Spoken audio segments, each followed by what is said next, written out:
Yep, there we go. Hello, everybody. Hey, folks.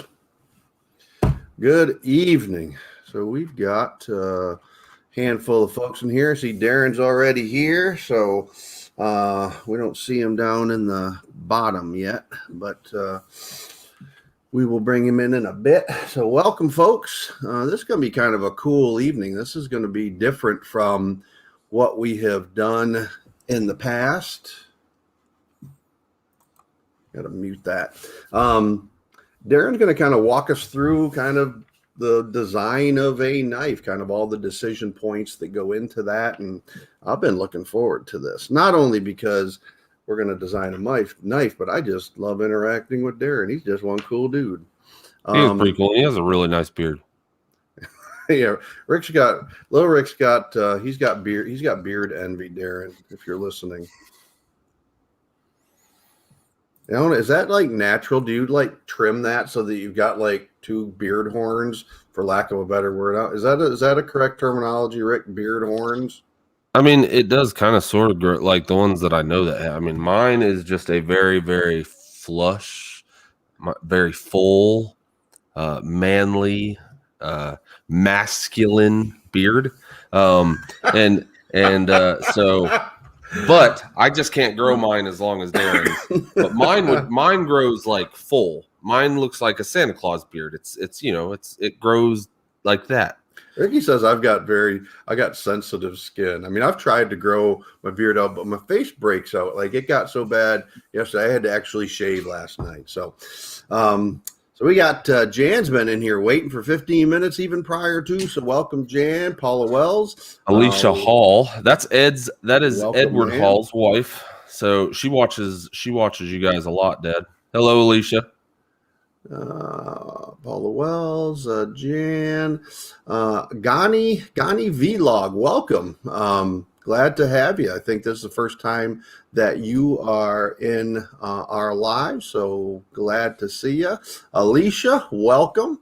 Alicia, we need to get you commenting more on the videos. That way we can interact with you more, because I see you in here in the lives. I see Ed on the lives, and Rick says you're always watching the videos. We need to get you interacting more. So she's got a whole bunch of our t-shirts too. Yep. Well, we appreciate that. She keeps cracking that whip on Edward Hall and making him buy her t-shirts. Buy more? Yeah. We need to get busy. I think she's got every single one of them except for the traditional. Wow. So, and we went over to your place yesterday and we saw the raised beds. She's got they're 2x3s, but they're 2x3s holding up blue barrels split in half. And so they've done a really, really good job of kind of putting each one of those. And me and Ed were talking about it yesterday, trying to figure out a good way to tie all of them together to kind of add some more structural support. So, but they're doing good. They got a lot of stuff planted, so y'all are doing great. So we got I finally got all of our garden planted of the container, or the beds that we have. I think altogether there's 7 beds that we got planted. So I got to work on the ones interior of the garden enclosure. So that's going to be coming out in a video in the next few days. We finally got that done. It's taken a year. The first video regarding our garden came out last spring when we were putting together the very first raised bed. And then we kind of put them over there in the garden area and just kind of built them over time, and kind of made a mistake doing that because the land is kind of graded at slants. And what ended up happening was the box actually then formed to the land. So they're a little bit warped. So when I actually tried to line them up box to box, they're kind of at a slant. So I don't know. It's a garden. You know, those little kind of things like that bug me, though, because I try to do things so they look nice. Well, how many times did we have to, which they haven't seen everything, but how many times did we have to do the perimeter? Yeah. I mean, you tore down the entire thing to redo it so it matched. Yeah, I was like, I'm pretty picky with how things look. So I actually tore down the wall twice to rebuild it. So I think that's, how do you say that, Dad? Wide family farm. Family farm. We got maybe crazy homestead in here. Voon Child is in the house. So Voon gave me a keto epiphany today. And I've gone through the last, ever since I've heard of keto dieting, or keto eating, I should say. I have always understood that peanuts are not a keto food simply because they're they're grown underground, similar to potatoes and other starchy foods. But I saw a video today where Voon was growing peanuts. So I asked her the question, are peanuts keto? And she said they're absolutely keto. So the fact checker that I am, I went and fact checked that, and sure enough, it says it's one of the best keto foods there is. So Boone blew my mind today. Homestead Aquarius, thumbs up for you at the LaLa Farm. Well, thumbs up for Homestead Aquarius. Thank you, Robert. I appreciate it, sir. Tina Ladybug is in the house. Welcome, Tina. Who else? Betty Jean Hulse. We got both Alicia and Ed in here. Darn. Yeah, Ed's been covering my butt for the last 3 days, and so I'm not going to be on this entire live. I am very sore, Tell them why you're sore. So I've been getting the crap beat out of me all week, and so literally, yeah, I'm pretty figuratively, literally. Yeah, I'm pretty tired. So I'm gonna stick around long enough to kind of hang out with Darren for a minute. And kind of like kick off the live, and then I'm probably gonna go downstairs and be a big baby in the bed. So yeah, he's doing defensive tactics at work, and he's getting beat up for the last 3 days. Who else we got in here? We got Michael Harris. Welcome, sir. Ed Hall, Kinfolk Farm of Georgia. Darren, welcome. Hey, buddy, I took your advice, and I checked out that Ison's Nursery where you got your grapes, and they had some berry packages that I ended up picking up. So I got a package of blueberries. It's a single pack, single purchase of blueberries and 4 different varieties of raspberries. So now those are in the garden and looking great already. So thank you for that lead up there in Georgia. So that worked out well for us. Tony Walsh is in the house. So for our moderators tonight, we've added a moderator since last week. I added to our moderators freehandly made. So moderators in here tonight are Simply Jan's Homestead, Paula Wells, looks like Petway Family Farmstead. I didn't shout James out, so welcome, sir. MB Heritage is in the house. Didn't shout them out either. And Tony Walsh with Walsh Farm. So welcome, everybody. Got a City Girl Country Heart. City Girl Country Heart. And Will It Grow? He it looks like John changed his logo. That looks pretty good, bud. Yeah, I like that. Huh. Kind of pops out.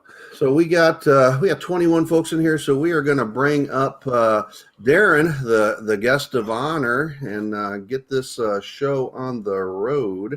So hello, mate. Well, g'day, everyone. How's it going, buddy? I'm doing good. Yourself? Doing good. Sore, like I was saying. So yeah. Where do I sign up to beat you up? Did you hear Rick bragging on your beard? Yeah, I did, mate. Dad was asking about how you get like 2 separate beards. How does that work? By playing with it a lot. Yeah. See? So I just leave the perfection alone, Dad. That's why I don't have 2 beards. So when you don't have a dress code to abide to, Rick, then you can kind of grow this double horn beard that Darren's sporting. I don't know if I'm going to do the double beard. But I'm definitely going to have. I'm going to have a beard. Yeah. So, and then me and Darren can be beard brothers. No beard worries, brothers. Well, before we get on with Darren, as we do every week, we want to celebrate our blue, red, and green. And so we are going to do that segment, and then we'll get right on with Darren. So, Rick, you want to cover the first one? Yeah, let me go ahead and close out everything. So, as Papa said, we like to take a moment to honor all the men and women who have served the great country, especially those who have made the ultimate sacrifice. So, this week, we remember Sergeant Daniel Marcus Mobley, who worked for the DeKalb County Police Department in Georgia. His end of watch date, January 2nd, 2021. Sergeant Daniel Mobley was struck and killed by a vehicle on I-75 near Williams Street in Atlanta, Georgia, at about 9 o'clock a.m.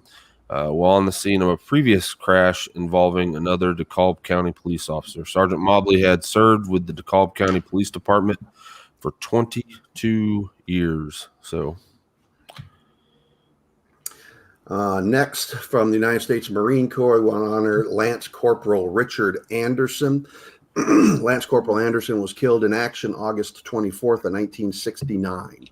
His Medal of Honor citation reads, "For conspicuous gallantry and intrepidity at the risk of his life above and beyond the call of duty, while serving as an assistant team leader with Company E in connection with combat operations against an armed enemy. While conducting a patrol during the early morning hours, Lance Corporal Anderson's reconnaissance team came under heavy volume of automatic weapons and machine gun fire from a numerically superior and well-concealed enemy force. Although painfully wounded in both legs and knocked to the ground during the initial moments of the fierce firefight, Lance Corporal Anderson assumed a prone position and continued to deliver intense suppressive fire in an attempt to repulse the attackers.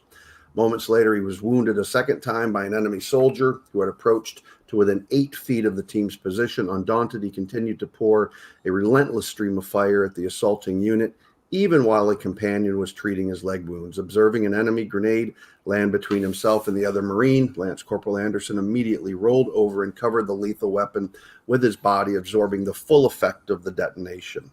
By his indomitable courage, inspiring initiative, and selfless devotion to duty, Lance Corporal Anderson was instrumental in saving several Marines from serious injury or possible death. His actions were in keeping with the highest traditions of the Marine Corps and the U.S. Naval Service. He gallantly gave his life in the service of this great country. So, we just want to thank everyone who has served and future men and women who will serve this country, whether it's unborn or whether it's going through high school in ROTC or in boot camp. We thank you all very much for our freedom, and thank you for serving. And special shout out to Tony Walsh's son, who is currently in an Army boot camp. Young man willing to serve. So thank you for raising up such a man, Tony. So without further ado, let's get on with the star of the show. So I contacted Darren, I don't know, Darren, how months ago about. It was a fair while ago. It was straight after Meatloaf Wars. So he was, I said, how do I get on in this knife action? And he said, I'm really, really busy. I'll be in touch with you. Well, he wasn't in touch with me. I had to reach back out to him. And so he's still really, really busy. So I reached out to him and said, well, I'm thinking to myself, I'm going to try to expedite this whole knife thing. So that's what brought about this live was we're going to do a live knife design on the show tonight. And kind of what we want is as we go through this, I want Darren to kind of, talk about those elements that kind of go into designing a knife. What different knives are used for. You were on your giveaway that you did recently, Darren. I was really intrigued by the amount of metallurgical knowledge that goes into different blade types and the metals that you're making them out of. So, all of those different kind of decisions that go into making a knife. If you could talk about some of those as kind of we go through this tonight, and we're talk about different types of knives and what those are used for. I've got some pictures that you had sent me, and but you said you've probably got some samples or examples of knives. And mate, I have a lot of sharp stuff sitting on my desk at the moment. So if someone comes to you, Darren, and say, "I want a knife," what's the first question you gotta get answered? What do you want it for? Okay. So what I want it for is I use when we're doing processing of our animals, the ones that we process on the farm. What I've been using is it's a boning knife is what it is, but it's kind of flimsy and it doesn't have any oomph to it. So when I'm putting pressure on it, I've really got to put a lot of pressure on it to even process a chicken. So I want something that's going to be able to go through a relatively thick hide that's going to give me a single stroke to kind of dispatch the animal that I'm working with. Right. Number one, it sounds like it's blunt, the one you're using. Okay. Well, it's a Victorinox knife, and I don't know if that means anything. It's a relatively new knife. It's just, getting through the feathers and everything. It's just there's not a lot of weight to it. Is kind of the conclusion that I've reached. All right. That there. Okay. That's my boning knife. Okay. Is there one that's got a little thicker blade on it than that one? All right. So if you're talking dispatch, it depends on your method of dispatch. Okay. So if anyone has questions as we're going through these, put those in the comments, and then as long as Rick is here, he can kind of put those questions up. We'll see if Darren can answer them. So it depends on your method of dispatch. So are you using through the back of the neck and cutting forward, or are you cutting on the sides? Generally on the front of the neck. I'm talking chicken. So here's this. I'm gonna bring up a knife here. So this is the picture that you had sent me, Darren. Yep. So if you look at the boning knife that you just had, I'm gonna make this full screen. So the one that's on the second from the bottom, this one here, I don't know if you can see my cursor. Can you see my cursor?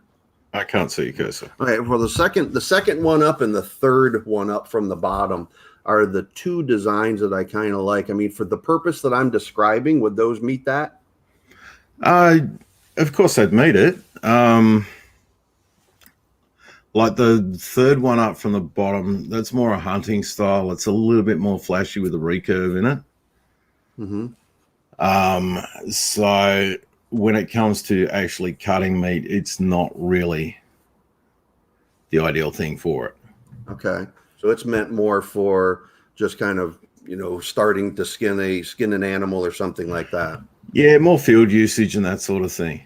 How about the second one from the bottom? Second one from the bottom, that one is a standard kitchen European chef's knife, which happens to be the one that F&P are getting. Okay. Which is this one. All right. Is that kind of a relatively good multi-purpose knife if we were to use that on dispatching chickens? Assuming it's got some weight to it.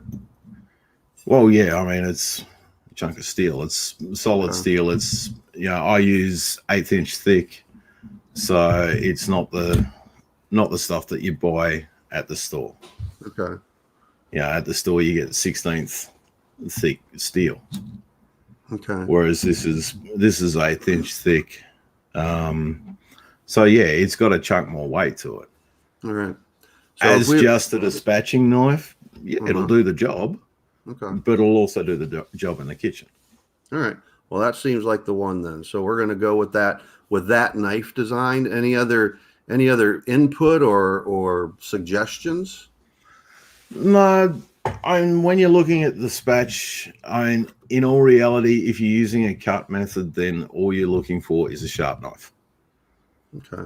So I like City Girl, Country Heart. She likes the bottom two as well. So let's go with that. The bottom one's fairly heavy. That's one I made for my uncle. Uh-huh. And it's almost cleaver-like. Really? Yeah. So if we were quartering a chicken or something after we processed it, that would be one for that. Yeah. Look, in all reality, I prefer a pair of scissors to cut them up. Really? Okay. Well, I'm trying to cut a chicken that's sitting there flopping on the bench. it's quicker and easy to use a pair of scissors. See, we have tried. I just used the boning knife and it hasn't worked well. So I haven't even tried the scissors yet. So yeah, I mean, a good set of poultry shears. okay. Knives are great for their purpose, but sometimes their purpose isn't the job that you want them to do. I think I've got some other knives, some other designs that you had sent me. That was the So, in reference to what you had just said, so I do. I am, at my place of business. I'm a locksmith, and so I deal with a lot of locks, a lot of small screws, a lot of peeling things back, and kind of like jimmying things. And I can tell you, I use a knife for a lot of things a knife ain't used for. Now, granted, none of them look like this. None of them are even remotely close to as thick as the knives that you're making.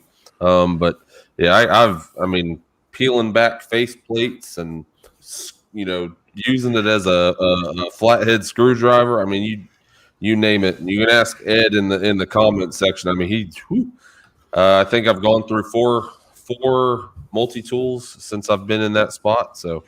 Yeah, my knives will take your finger off. So will my multi-tool if you push it hard enough. So will my boning knife. Mine, you don't have to push it that hard. So if you're trying to do weird cuts and that sort of thing with it, and trying to split a chicken, and you slip with it, and the number one thing I get from people after they bought one of my knives is how they cut themselves. And it's like, it's sharp. Wow. Because they're not used to using a really sharp knife. Well, all right. So we're going to narrow it down to that second one from the bottom, Darren. So after you've got kind of a general design in mind, where do you go next? All right. Next up, it's timber design. Timber.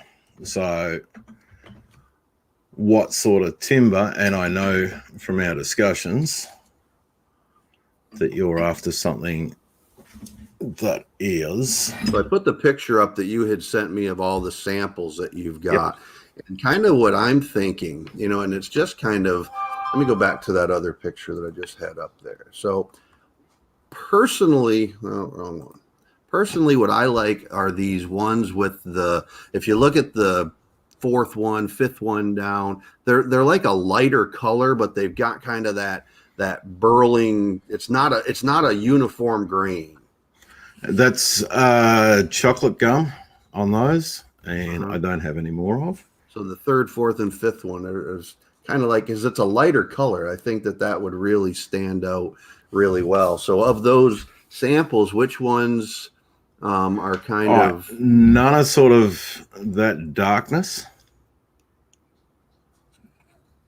I have grabbed a couple pieces when you were talking about doing that. You wanted something light and with grain. I'll be back in a second. Okay. I just need a cloth with some moisture on it. Rick, how do you put Darren in front? In front? What do you mean, on top? Yeah, on top. No, over here over the picture. I got to stop sharing that. No, you do. You have to do that. Okay. So Ed says a sharp knife makes it easier. Well, yeah. That's the other thing is the knife that I'm using is sharp. It's just not rigid. It's not rigid enough, I should say. Paula, we will be able to move in. We will be able to move into that house as soon as Baker County does all their inspections and everything else that's involved before moving in. So we're getting close. We're getting close. All right. The one thing I forgot to grab this morning. Okay. So you've got some samples, Darren, of the wood? Yep. There's a piece of blackwood. Okay. You see how the grain's running that way, but it's got that figure running across it. Right. Oh, okay. So it's kind of like the grain kind of almost looks like it's in both directions. Yeah. Yeah, that's pretty.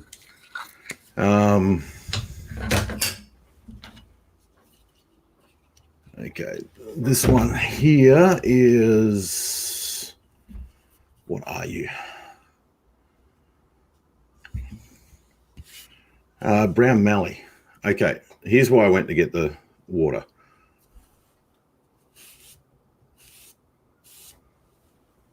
Yeah, that's exactly the look I'm looking for. There's no uniformity to that, and it's a kind of a light color. So when you finish these, do you put any kind of stain on them, or is it just like a wax? I put a wax, which is wax, turpentine, gum turpentine, and what's the other one? So Jan likes linseed oil. Can you put the water on the blackwood one? Yeah, I had put water on that one before I put it up. Okay. So there's your with and without water. So the water gives you an idea of what it's going to polish like. The one on the left is the blackwood? They're both the blackwood. Yeah, they're both the blackwood. The one on the left is just the one with water. Yeah. Oh, okay. So when I put the water on, that tells you the difference. That's more like what it's going to polish up like. Right. And what was the second one that you gave me that had like the lack of uniformity? What kind of wood is that?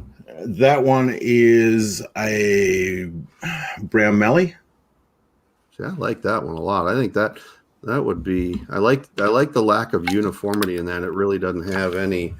I have a knife made with black wood, and it is so beautiful. All right, that one is a piece of messmate. Is that a different one altogether? Oh, I like That's a that different one altogether. That's pretty too. I like the light color of it.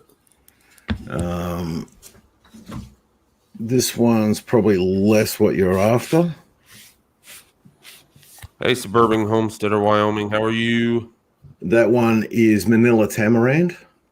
Yeah, that one doesn't have as much character to it as that other one does. Yeah, I didn't think you'd like that one. And this one's that come on. I say we just get it out of the way and get the tie-dye one. This is the same timber as that one. Oh, that's so really cool. Like. The one on the one over. But as you can see, that one. Well, that's cool looking. That's got some more edge to it. It's got some live wood mixed in amongst it. Yeah, that's cool looking there. That's got like a medium color and a light color in it. Yeah. Same handle. Now, is that the already, thing is, that already what's got going some to come water on up? it? No, that's got no water.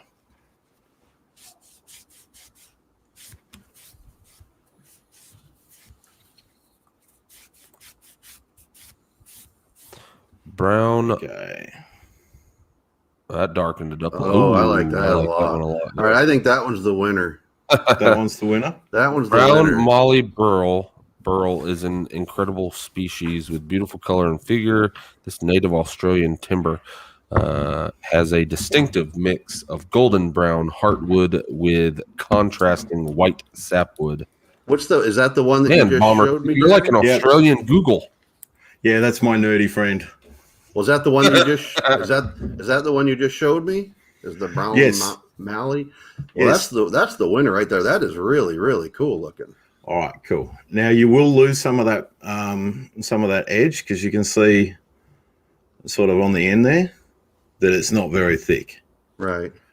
So Now, about how much of that block will actually go in to make the handle? I cut probably. Well, the whole block gets cut up. I'll split it in half. And then once I split it in half, then I'll put the knife on there. The wood is from Australia. That's what Bomber Steve was just saying. So that right there is the brown Molly Burl. Is that what it's referred to? That's brown Mallee Burl. Yeah. So that's an Australian. Bomber Steve had said it earlier. That is this native Australian timber. So it is from Australia. It's native to Australia. So Shane says we're going to rename that in America. We're going to rename that one leopard wood. Shane, I like that. But yeah, and that comes from the mallee section, which the mallee section of the wood is right down at the bottom. They're called mallee rooted because they're in a desert country. and the top dies down, and then it grows up again from the roots. Everybody calls you nerdy, Steve, and I don't agree with that, because if he's nerdy, then I'm like super nerdy as well. Because when we had Steve on here, and Julianne, we were talking. He's a history buff, and I'm a history buff, so I bet we could talk for hours. Do you have 2,000 miniatures sitting in the cupboard behind you? Huh? Do you have 2,000 painted miniatures sitting in the cupboard behind you? I don't have that, and I'm not saying I'm not. I'm just saying that I would probably meet that, and I'm not. All right, I'm gonna dig myself into this. There's like levels. We're getting into like levels of nerdiness, and I'm not going there because. Right. Yeah, I'm not going there. Yeah, don't start on Stephen Nerdy, because I'm the one who started calling him Nerdy. Simple Jan asked, "What's the most durable wood out of all the ones that you just showed us?" They're all about the same. They're all Australian hardwood, or Australian hardwood is a lot harder than your woods. That's what she said. It's really, really hard to find hardwood in the United States. I mean, and if you do, you're paying for it, because particularly old wood, it is it's hard. And little carpenter fact: when they first made nail guns and they sent nail guns over here from the States, because you guys had them first, they started using them on our green hardwoods. So green sawn hardwood, and wouldn't go through. So they sent it back to the States with a sample of it, and it dried out during shipping.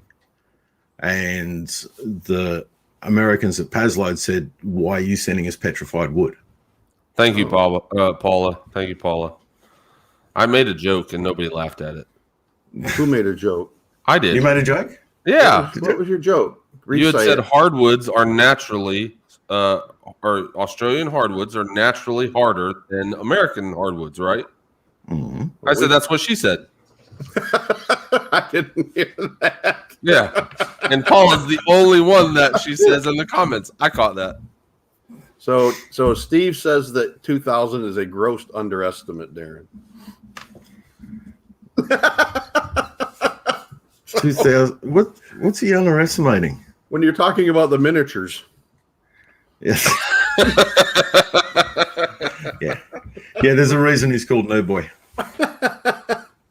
That and D&D Tuesday nights. So we've got. So let's go back to the blade for a second. Yes. When you were doing your giveaway announcement, and you were talking about kind of different treatments that go into those blades, so that you starting with carbon steel and different things that you can add to it that make it stainless versus carbon. So, all right, how does that work? Your basic ones are your stainless and your carbon. So, right there we have the wonderful Paula's peeling knife. Okay, and that is out of a carbon steel. And you can see where it's caught a bit of water out in the garage, and it's got little rust spots on it.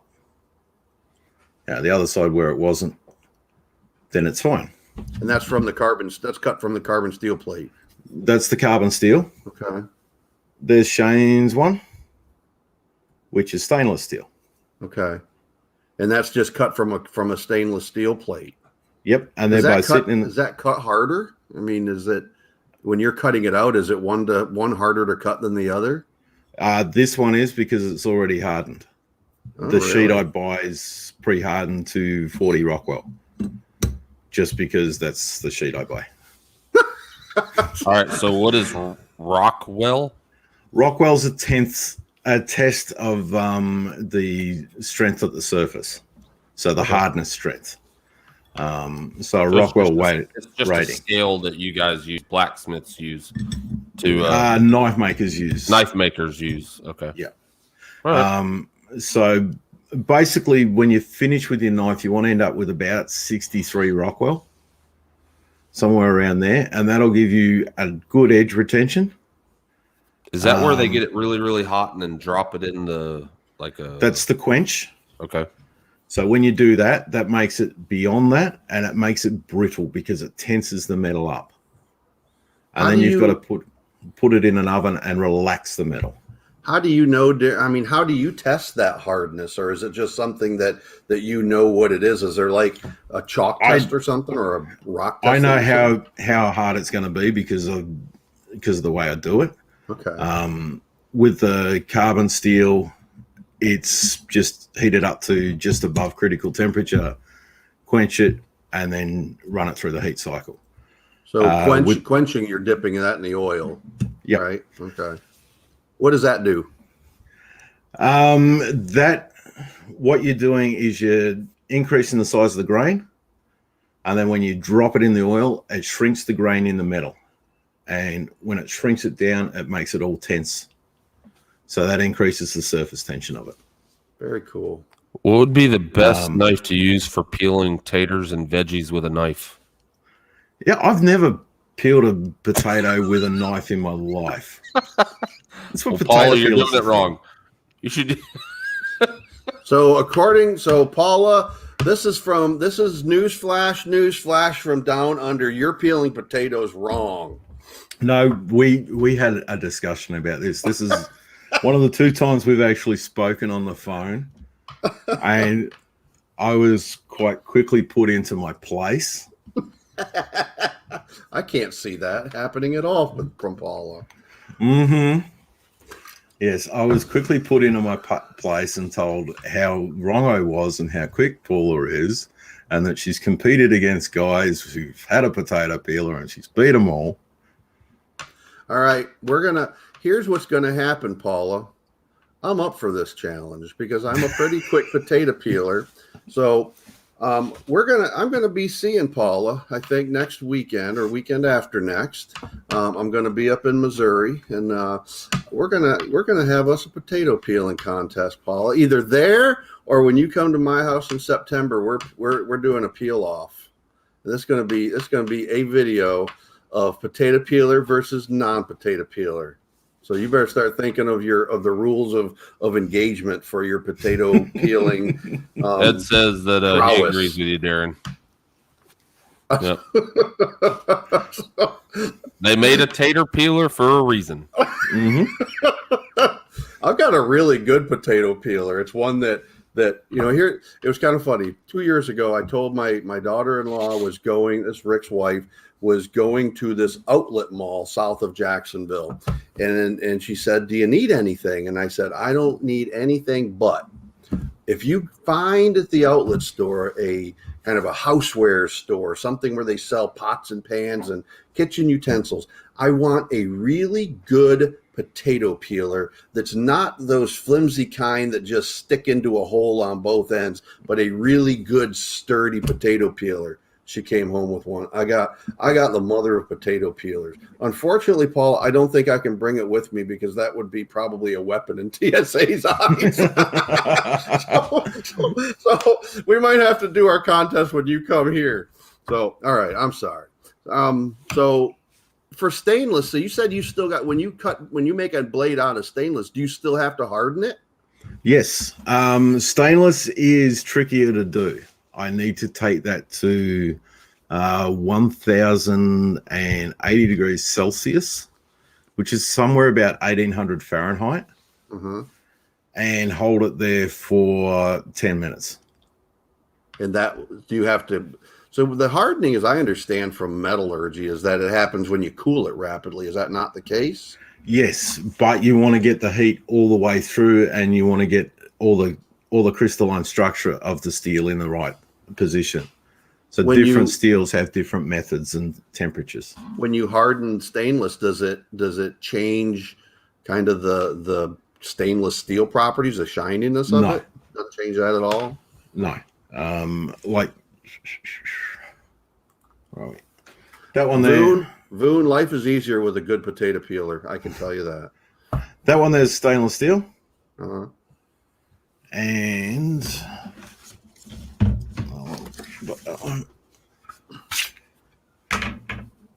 that one there is a carbon steel.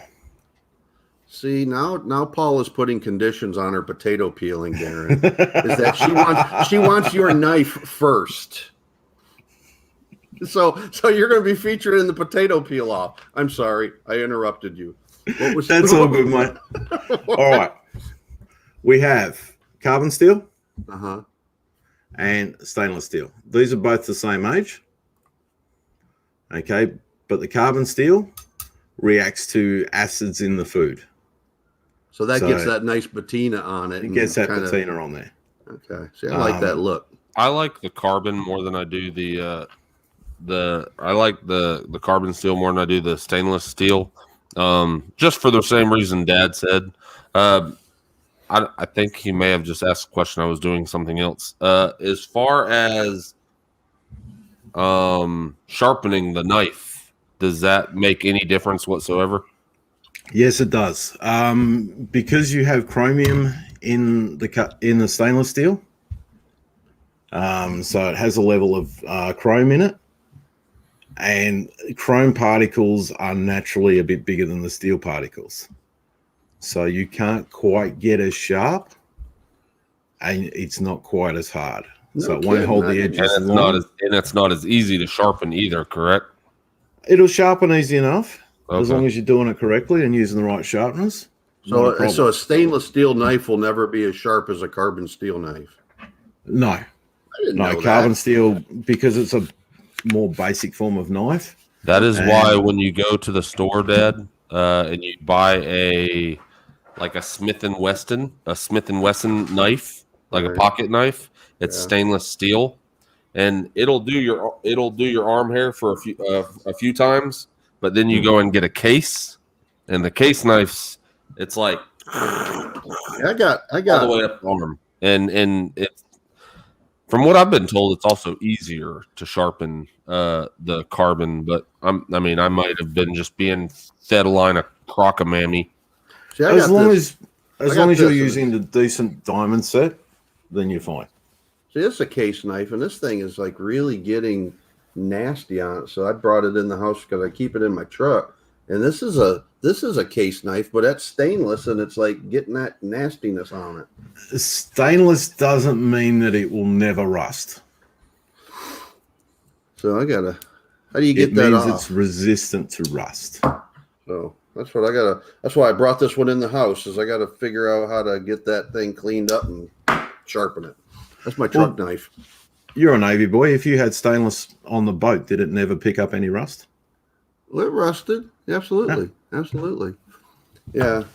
So Sandy says I'm going to call Rick Papa Tartar. So does that mean Papa Tater or Papa Tartar? I'm not sure. I think it was supposed to be Papa Tater. Papa Tater. Well, Papa Tater's going to win the tater peeling contest. I can promise you that, because I'm pretty good at it. So we got us another Aussie in here. So Bradley White, welcome, sir. Hey, Bradley. Be a fun competition. I agree, Sandy. It's going to be fun, and Paula Wells is going down. So, yeah. Never have I been so serious about something since Meatloaf Wars, and Darren can vouch for that. I was pretty serious, and I still got my butt kicked. So, all right, so we got the blade. So we're going to go with a carbon steel blade, and we're going to go with that Australian native. If you're going to use it for processing, how much processing are you going to do? Probably a couple times a year, probably 30 birds at a time. Yeah, so that's not too bad, because with the carbon, you don't want to leave it in that dirty state for too long. Okay. Because carbon will rust. Okay. So we want to kind of clean it up and kind of clean it up as you go along. Right. Okay. Yeah, and that's just a matter of drying it down. Okay.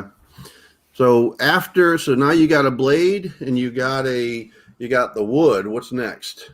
All right. Next is brass or copper for the fittings. Okay. Is it just an appearance thing, or is there any functional difference? Purely an appearance thing. I like copper. You like copper? I like copper. Yeah. What's everybody saying here? Copper or brass? What's everybody else want? Everybody, if you could get into the comment section and type brass. Brass or copper? Everybody in the comment section say brass. Rick's giving undue influence. Gold. Christ-centered ironwork says gold. Hey, Roy, how you doing, mate? Okay. All right. Oh, thank you. All right. We got some brass. So Sandy says brass. Free Handley Maid says brass. Robert from Homestead Aquarius, brass. Kid, so Mac up there says brass. So Paula Wells, copper. She just likes to be different. I swear. She does. She does. She just wants to be difficult and different. I think there was several people that just said copper because I asked them to say brass. Christ-centered ironwork says definitely gold. So, is there a price difference between brass and gold? Yeah, just a little one. I mean, but if you've got 73,000 subscribers, maybe you can afford the gold. All right, so the masses have spoken, so we're going to do brass. That'll be cool. All right. So look, I think brass will go better with this one. Okay. I think copper would tend to be a bit too dark on it. So when you put those together, Darren, I mean, you build the handle, and then the end of that blade will go in there. How do you shape all that stuff? All right, what are you laughing at? I'm laughing at Roy. He's now gone silver. Okay, fine, silver.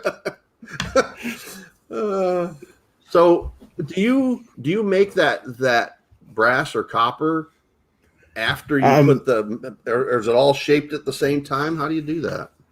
All right, so I start with the cutout, which you would have seen the cutout I've done on these ones. Mm-hmm. So cut them out, profile and the shape. Next steps to put all the holes in them. And then after that, that's when I go to harden it. Okay. Once I harden it, then I'll grind the profile on it. So I'll grind up the bevels and get it all sort of to the spot that I'm done with the blade. And then I start moving on to the handle. So is that all one piece when you do it, or how do you shape those? How do you do that? The rough shaping is done. I just sort of put it against it and rough shape it in.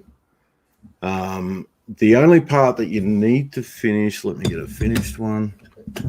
Like, do you get that done with a grinder, or how do you shape the handle? Yeah, I've got a belt grinder. Okay. So most of it's done sort of after the finish. Okay. The only thing you don't do after it's glued up is right here. Okay. Because you can't do anything there. So that has to be the finished product when it's stuck on there. So that's just glued onto it when it's all done? That's got metal pins going through it. Oh, okay. Okay. Now, is that brass or copper that looks like? That's brass. Yeah. Yeah. That'll be pretty. That'll be nice. So, yeah, that's got a couple of metal pins going through, and they're just forged down. Any questions for Darren? Put them in the comments. Yeah, I've been looking. I'm about to kick rocks. It's getting a little dark, so I can go ahead and go to sleep. He's had a long week. The first day he come in, they said they made him run, and anyone who's watched Ricky's not a runner. Yeah, the poor darling's getting old. I'm telling you. So, mother of pearl handles. What is that? Mm-hmm. Is that like another? Yeah. Mother of pearl is the inside part of a oyster shell. Oh, okay. So that sounds expensive. Mind you, Roy's giving all these great opinions on knives. Roy doesn't make knives. Well, Roy, you sound impressive. So are you a blacksmith, Roy? Is that what he does? Yes, he's my fangirl blacksmith, actually. I absolutely love Roy. Uh-huh. I was watching Roy well before I started a YouTube channel. Wow, that's cool.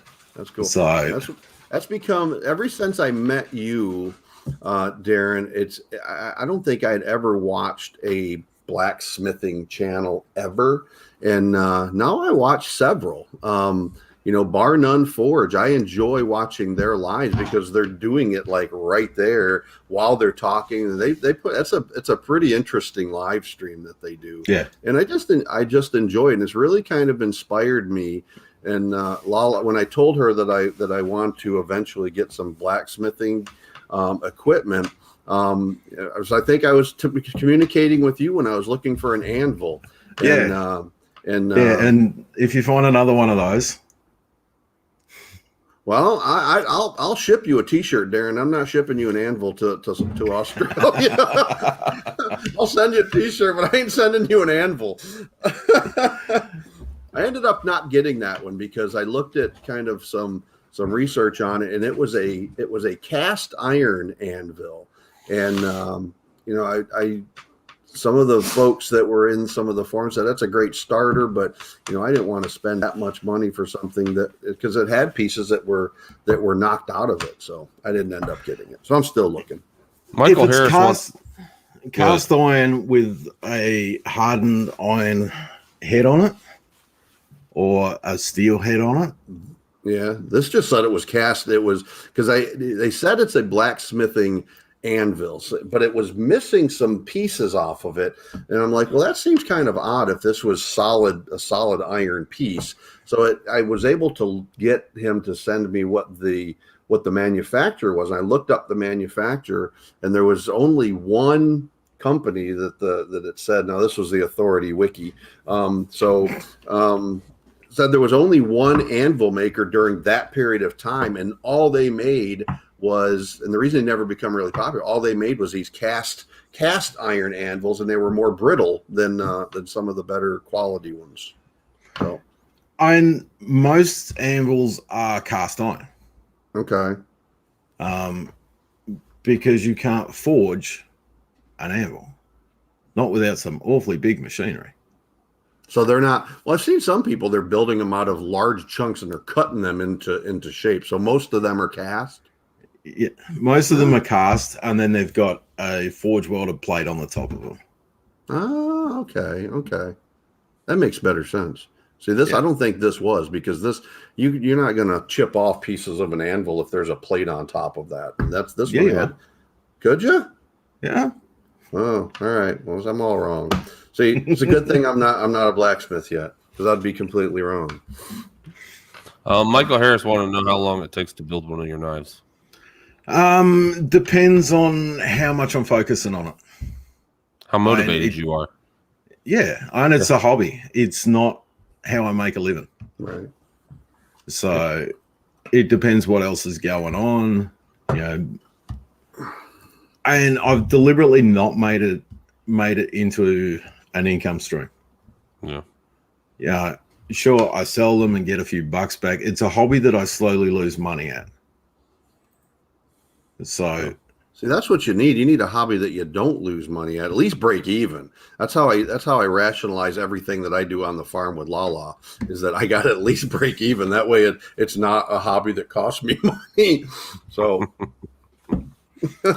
Christ-centered ironworks, appreciate that, but he says, okay, because I ran my mouth so much, I gave you gents a hard time, and guess I would throw in some money in the tin pot. Christ-centered ironworks, thank you so much. I'm gonna have to check you guys out. I don't think that I've been over to your channel, but that's kind of my newest thing is looking at these blacksmithing shops, particularly the ones that are kind of showing people how to get started in that craft. I just find that fascinating. So I'm going to take, I think, long term, not any time immediately, but if you've seen how my barn is set up, I've got one part where I got all the storage, all the equipment stored. The middle part is kind of my workshop, and then on the other end, where I've got right now 2 trucks sitting, that would be a great place to kind of put a metalworking area. So that's kind of my long-term plan. And LaLa hasn't vetoed it, so I think it's still a viable plan. If she decides to veto it, then I'm gonna have to second guess that. Brenda Baker says, do you make a small fish gutting knife a woman can use? She says most knives are too big for her. I can make whichever knife you're after, but first of all, on Roy, definitely go check him out. Yeah, absolutely champion guy, and we'll show you how to do the basics. Just look through his back catalog. See, that's awesome. So definitely go check out Christ-centered Ironworks. I mean, a lot of what I learned watching Roy. Very cool. Very cool. I will absolutely go check them out. Check them out, folks. And I think the mods, if you haven't dropped that link in, if you would please please do so. So Mac says, Rick, have you broken even with LaLa? Mac, I am so indebted to that woman. She is the reason that I do everything that I do. So not only, it's not even close to even. I owe her. I am eternally indebted to that woman. She puts up with me and supported me my entire life. And so, yeah, I don't think it's a break even deal with her. You can never break even with a good woman, mate. No, absolutely. I mean, she has been there. She's, Hold on. Let's stop talking. I'm going to go ahead and I'm going to tell Mom to watch the live. Well, I was buttering it up Mom, so she watched back later. About you. City girl, country heart. My son is wanting to learn welding and blacksmithing. Well, I want to learn to weld. Well, that's, I'm kind of coming at this backwards. And my first, I never did it as a job, but I was formally trained as a welder. So with arc welding, MIG welding, TIG welding, oxyacetylene welding, everything. And then I went into the Navy and I never used it. So that's kind of, again, it all goes back to, I would love to be able, my passion has always been really for 30 years now has been woodworking. And that's kind of the thing that I enjoy a ton, but I want to be able to blend woodworking with metalworking as well. And I just think that will be really, really cool. So, yeah, I'll see. My original passion was woodworking. Then I became a carpenter. Now I don't want to look at wood. Really?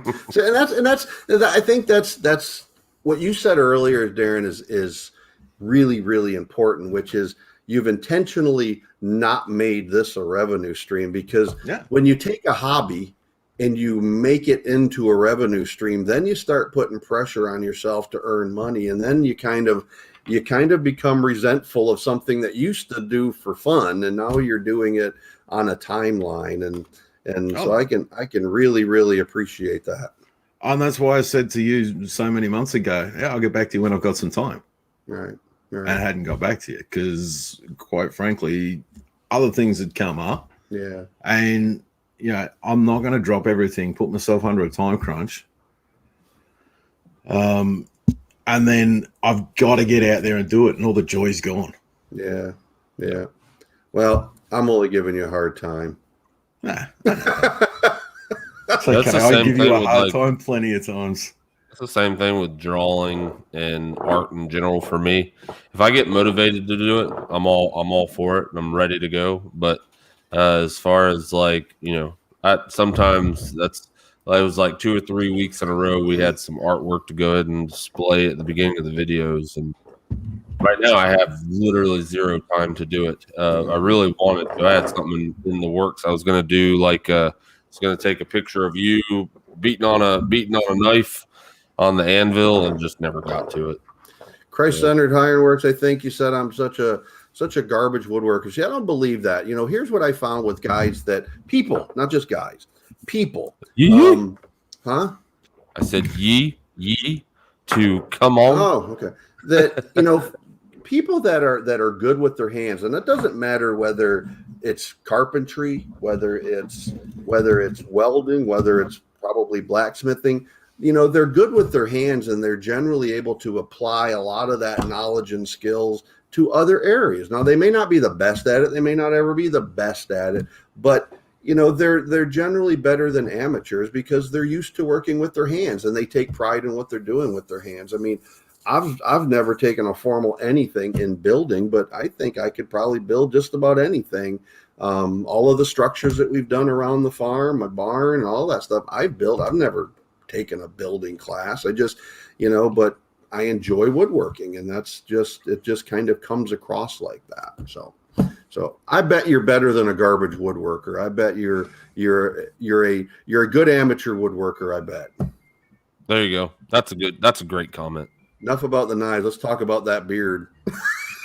All right, I am gonna get off, Darren. It was really good talking to you, buddy. So always good I'm gonna leave it with Papa, and plus, if I leave it with Papa and I get off, then you literally have like the ultimate beard in the live stream.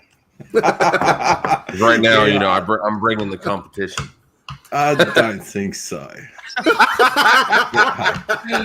Hey, buddy, it was good talking to you. I appreciate you coming on tonight. Always good to talk to you too, mate. All right.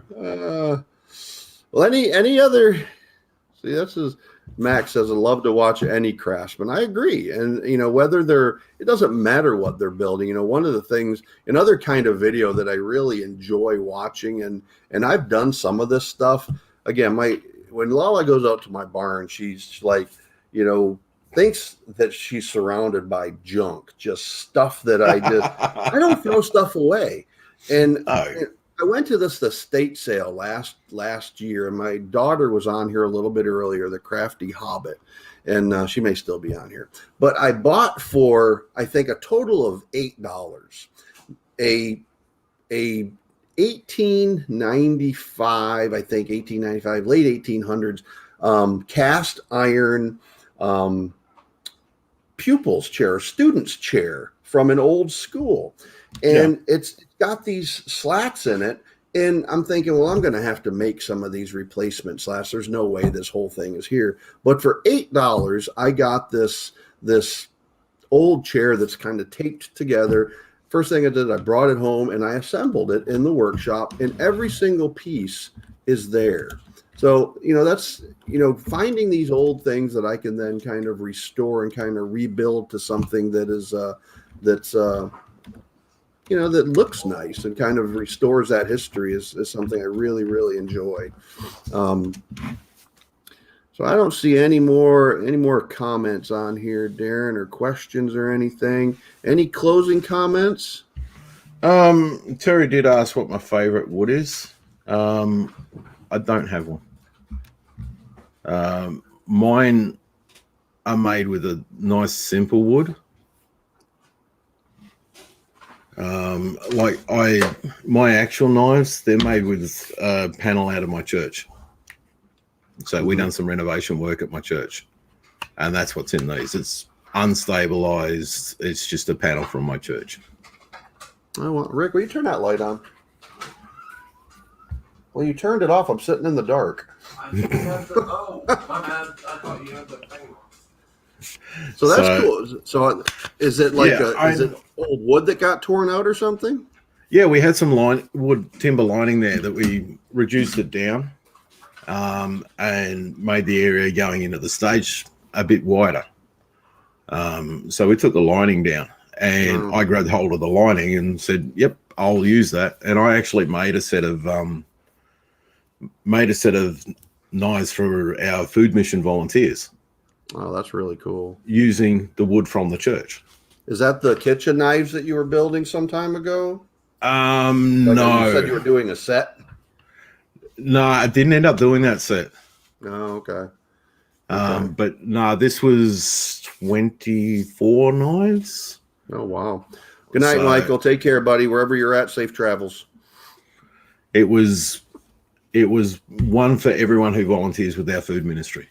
Wow, that's cool. That's cool. So, well, man, if so, anybody's on here. I know there's some names on here that I'm not familiar with tonight. Some folks that I think are visiting for probably the first time. So if you guys are not familiar with Downunder Farm and Forge with Darren, go check this man out. He does this. He's like a Renaissance man. Not only is he perfectly at home in his blacksmithing shop, but then he's going to go in the house and smoke a meatloaf wrapped in bacon. I mean, he really, really is a pretty amazing dude. So go over and check out Darren. You never really know what Darren's going to be up to in any one video. And that variety about his channel, I absolutely love. And so, man, I really, really appreciate you coming on here tonight, Darren. And I hope I get my knife expedited now that we've designed it. I'll tell you what, mate, I'll get out there and I'll cut it out today. No, I'm only messing with, there's no gigantic. I will get out there and I'll cut it out today, and then it will join in the process with the 4 giveaway winners. You the man. You the man. All right. Well, buddy, I appreciate it. I'm gonna do some couple of giveaways and then wrap this up. We've been going right at about an hour, so really appreciate it, man. Take care, and Darren, you the man. Go check out Downunder Farm and Forge, everybody. So thanks, mate. All right, take care, buddy. Bye. Bye. All right, so we're going to do this really quick. So this was fun. This was a blast, and this is kind of what we're moving to in terms of our live streams. We're going to probably alternate them with 1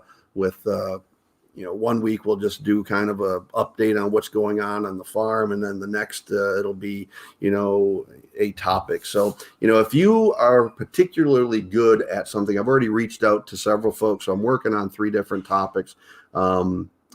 But if you want to come on and talk about something that is very unique that you do that relates to homesteading or farming, drop me an email. I would love to kind of have that discussion, see if we can kind of work you into the schedule. So let's give away a couple of $10 Amazon gift cards. And these are both, one of them is a geography question, and one of them, in the spirit of Shed Wars, and my mind-blowing awareness today of the simple topic of peanuts. One is related to agriculture. So what is the least populated contiguous U.S. state? What is the least populated contiguous U.S. state?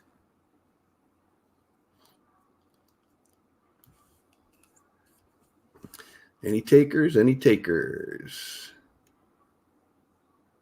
Jan Deere, I used to think I was unique. I think you are unique, Jan Deere. Max says Montana. Nope, it's not Montana. Not Rhode Island. Not Kansas. No. Montana, nope.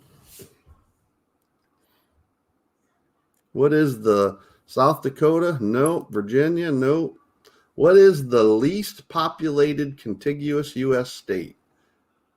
North Dakota? Nope.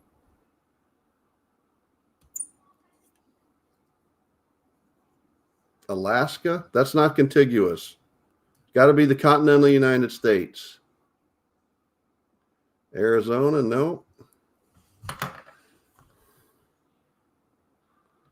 Boy, I thought this would... Hawaii's not contiguous, Steve. So Alaska and Hawaii are out of the running. Nevada, nope. What does contiguous mean? Detroit. It's not Detroit, not Utah, Maine, not Wyoming. Look at that. And Sandy. Wyoming. No, that's not Sandy. That is let me find it here. Who said that? That is Eva at Highland Homestead. Come in with Wyoming. Wyoming is the answer. The least populated contiguous U.S. state. So Highland Homestead. $10. All right. Second question. What is a peanut if it is not a pea or a nut? How is it classified? This is an easy one. What is a peanut if it is neither a pea or a nut? Paula Wells comes in with a $10 winner. So Paula Wells beat everybody to the punch. It is a legume. Absolutely.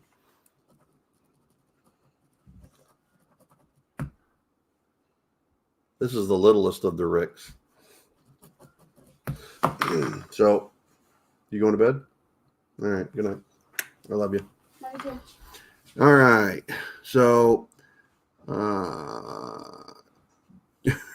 Robert says keto friendly. Well, that was my epiphany today, Robert, is I did not know that I love you too, bud, that peanuts were keto friendly because it's a legume, and Voon corrected me. So that was mind blowing to me today. So now I'll start eating peanuts again. I haven't eaten peanuts in like probably a year. So I've already said if you've got something you want to come in and kind of talk about, something that is very unique, a skill or a trait or something that you have that is very unique to you, shoot me an email and we'll talk about maybe getting you on here. Ones that I'm working on that we haven't confirmed dates yet are Morris Patch of Heaven. I've talked to Sweet Pea Farm New York and also MB Heritage about talking about some chickens and breeding chickens and things like that. But things that are just unique to farming and or homesteading. So I think that is it. So one last little thing. Yeah, thank you for dropping the email there, Paula. One last final thing. So you saw last week I dropped a message in our community page, a little picture that so everybody remembers we got five kittens, a feral group of kittens. And that was we got them at the beginning of what Little Rick called the Rat versus Rodent series of videos that we did. And we really caught very few rats, or I caught very few rats, but once we let the cats go, we let them go at about 4 months old. They just went right to town and started taking care of business when it came to getting rid of those rats. So we were finding dead rats everywhere. Well, soon after we let them out, LaLa comes in and she says, I think 2 of those cats are pregnant. I said, there's no way, they're too young. Well, no, both of the females were pregnant. And last week, one of them gave birth. She gave us 5 kittens and she never came into milk. So she was not able to feed them. And so all of them died, all 5. The second one, she gave birth today in one of our hay feeders. And here's the part that blew my mind. So I go out there and we'll close after this little story, but I just thought this was so interesting. I wanted to share it with you. So I go out there. She found them this morning when she went out to feed the goats. She found that Kiki had given birth. We don't know how many kittens are in there because we really can't count them.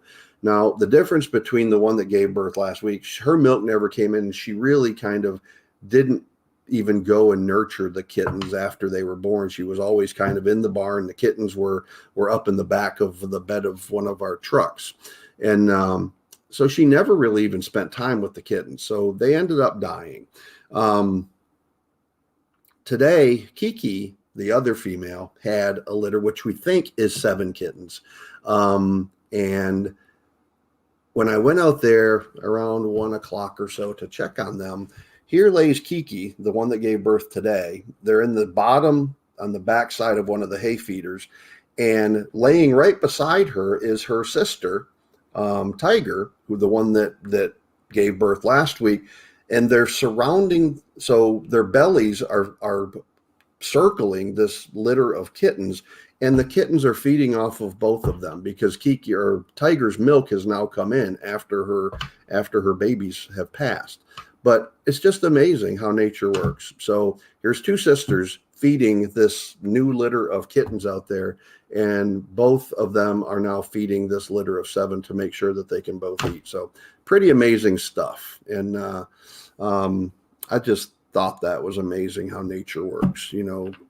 I'm sure Kiki could have handled it, but she, unlike her sister, Tiger, Kiki has not left those babies that we've been out there several times today, and she's in there with them, and we haven't seen her even leave this hay feeder. They're just continually feeding on her, and but now her sister is also feeding them. So I think we got seven kittens, and both of these mamas are feeding that little litter of kittens. So it's pretty cool.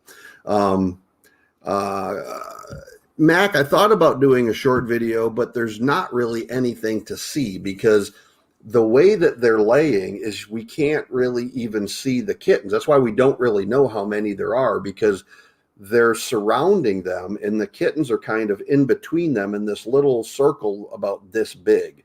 And unlike the ones from last week, which never stopped screaming, I mean, I guess we could have gotten them all out and nursed them, but you know, that's not how kind of we typically do things. We want nature to kind of take its course, and we let nature take its course. And here we are a week later, and the mother, she didn't have any maternal instinct, so I don't know if it was her sisters kind of taught her how to be a mama, or you know, it was just her milk late coming in. But now both of those are feeding that same litter of kittens. It's really just kind of amazing. So hopefully we have a litter of 7 new kittens on the farm.